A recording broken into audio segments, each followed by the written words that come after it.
Dear friends, Naim design ব্যাংকের পক্ষ থেকে সবাইকে আন্তরিক শুভেচ্ছা। বন্ধুরা, আজকে আমরা অ্যাডোবি ইলাস্ট্রেটরের সিজার্স টুল সম্পর্কে আলোচনা করব। আর এর জন্য সর্বপ্রথম আমরা কয়েকটি টুল নিব। একটি হচ্ছে রেক্টেঙ্গেল টুল নিলাম। এরপরে আরেকটি নিব ইলিপস টুল। চাইলে আমরা একটা পলিগন টুলও নিতে পারি। আর একটা নিলাম পলিগন টুল। আরেকটি পলিগন টুল নিলাম। এই তিনটি টুল নিয়ে এগুলোর উপর আমরা কাজ করব। তো সর্বপ্রথম আমরা রেক্টেঙ্গেল টুল নিয়ে কাজ করব। রেক্টেঙ্গেল টুল দিয়ে কীভাবে কাজ করা যায় সেটা আমরা দেখাবো। এর আগে এগুলো আমরা একটু কমফোর্টেবলি ছোট করে নিই। এই টুলগুলোকে একটু ছোট করে নিই কাজ করার সুবিধার্থে, রেক্টেঙ্গেল টুল দিয়ে কাজ করার সুবিধার্থে। এখন আমরা রেক্টেঙ্গেল টুলটি একটু বড় করে নেব। তো বন্ধুরা, আপনারা দেখতে পাচ্ছেন যে রেক্টেঙ্গেল টুল আমরা নিলাম। রেক্টেঙ্গেল টুলে এই যে এখানে শুধু ফিল কালারটি দেওয়া আছে, এটাকে কীভাবে আমি সিজার টুল ইউজ করে এটাকে বিভিন্ন ভাগে বিভক্ত করতে পারি সেটা দেখব। তার জন্য সর্বপ্রথম এটাকে ইরেজার টুল দিয়ে আমরা বিভিন্ন ভাগে বিভক্ত করব, কয়েকটি খণ্ডে বিভক্ত করব আমাদের কাজটাকে পরিপূর্ণভাবে দেখানোর সুবিধার্থে।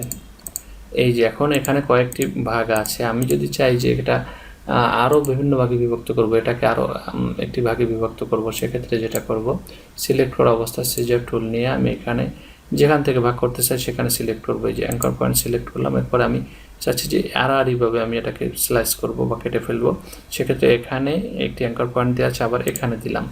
এখন আমি সিলেকশন টুলে ক্লিক করব। সিলেকশন টুলে ক্লিক করার পরে আমি যদি এটাকে টান দিই, এটা কিন্তু ভাগ হয়ে গেছে।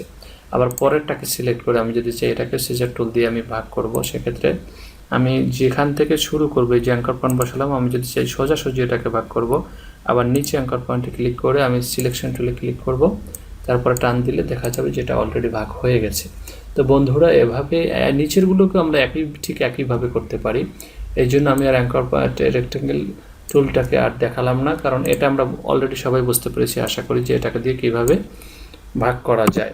এখন আমরা রেক্টেঙ্গেল টুলের যে ফিল অংশটা আমরা দেখালাম, এখন দেখাবো আমরা বর্ডার অংশটাকে।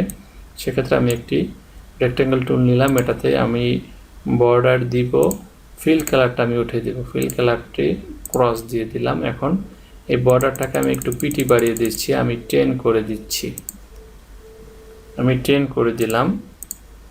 তো 10 করে দেওয়ার পরে এখন এটাকে 10 করে দেওয়ার পরে আমি এটাকে সিলেক্ট করলাম। সিলেক্ট করার পরে আমি এখন সিজার টুল ইউজ করবো। আমি যদি চাই যে এই পয়েন্ট থেকে এই পয়েন্ট পর্যন্ত আমি এটাকে কেটে ফেলবো, সেক্ষেত্রে আমি যেটা করব, এখানে ক্লিক করব অ্যাঙ্কর পয়েন্টে, আবার এখানে ক্লিক করব।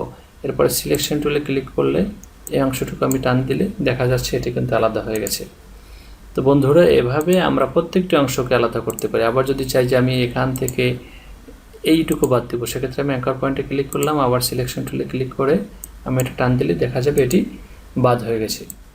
তো বন্ধুরা, আমরা দেখতে পাচ্ছি যে ইজিলি কত ইজিলি আমরা একটা ডিজাইনের উপরে দেখা যায় সিজার টুল ইউজ করে আমরা ডিজাইনটাকে বিভিন্ন ভাগে বিভক্ত করতে পারি। এলিপস টুলও ঠিক একই রকম। সেক্ষেত্রে আমি বর্ডারটা সাধারণত এটাই বর্ডারের উপরে বেশি করা হয়, এই জন্য আমি এলিপস টুলে আমি বর্ডারের উপরে কাজটি দেখাবো, স্ট্রোকের উপরে কাজটি দেখাবো। সেক্ষেত্রে ফিলটাকে আমরা নান করে দিব, ফিলটাকে নান করে দিয়ে আমরা এটার পিটিকে আবার একটু বাড়িয়ে দেব। এটা অন পিটি আছে, আমরা এটাকে 10 করে দিব। এটাও জাস্ট একই রকম, রেক্টেঙ্গেল টুলের মতো একই রকম। এখানে যে পয়েন্টটুকু আমরা ডিলিট কাটবো সেটাকে সিলেক্ট করতে হবে, অ্যাঙ্কর পয়েন্ট এখানে সিলেক্ট করলাম, এখানে করলাম। এখন সিলেকশন টুলে ক্লিক করব, এখানে টান দেব, ব্যাস এটি হয়ে গেল। এটি হয়ে গেল। এরপরে আবার যদি চাই এই পয়েন্ট থেকে এই পয়েন্ট পর্যন্ত আমরা বাদ দেব, সিলেক্ট করেছি, আবার সিলেকশন টুলে ক্লিক করব, হয়ে গেল। আবার এখানে সিলেক্ট করে যদি আবার সিজারে ক্লিক করি, আমরা যদি চাই এখান থেকে এই পর্যন্ত বাদ দিব, সেক্ষেত্রে আমরা সিলেক্ট করলাম, এখন পয়েন্ট অ্যাঙ্কর পয়েন্ট বসালাম, এখন সিলেকশন টুলে ক্লিক করে আমরা টান দিব, সরি এটা এই যে এখন হয়ে গেছে। তো বন্ধুরা, এভাবে কিন্তু আমরা চাইলে বিভিন্নভাবে একটি বর্ডার বা একটি স্ট্রোককে বিভিন্ন ভাগে বিভক্ত করতে পারি সিজার টুল দিয়ে। আমরা পলিগন টুলও যদি ইউজ করি ঠিক একইভাবে করা যাবে। সেক্ষেত্রে এটা আমরা একটু দেখিয়ে নিচ্ছি যেটা কীভাবে করতে পারি। এটাও ফিল কালারটা শুধু স্ট্রোকটা দেখাবো। ফিল কালারটি একবার যেহেতু দেখিয়েছি, সাধারণত স্ট্রোকের উপরে এটা বেশি হয়ে থাকে, এর জন্য স্ট্রোকটা আমরা দেখাচ্ছি।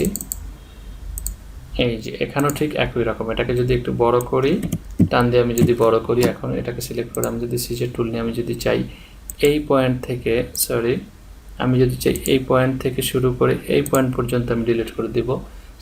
এটাকে অ্যাঙ্কর পয়েন্ট দিলাম, এখন সিলেকশন টুল সিলেক্ট করে আমি টান দিব, ব্যাস হয়ে গেছে। তো বন্ধুরা আমরা দেখলাম যে আজকের পর্বে যেটা দেখলাম যে সিজার্স টুল দিয়ে কিভাবে আমরা যে কোনো ডিজাইন, সেটা ফিল হোক বা স্ট্রোক হোক, এটার উপরে কাজ করে এটাকে বিভিন্ন ভাগে বিভক্ত করে ফেলতে পারি, বা সিজার টুল ইউজ করে এটাকে খুব ইজিলি কাটতে পারি। তো বন্ধুরা সবাই ভালো থাকবেন, পরবর্তী ভিডিও দেখার জন্য আমন্ত্রণ রইল। আল্লাহ হাফেজ।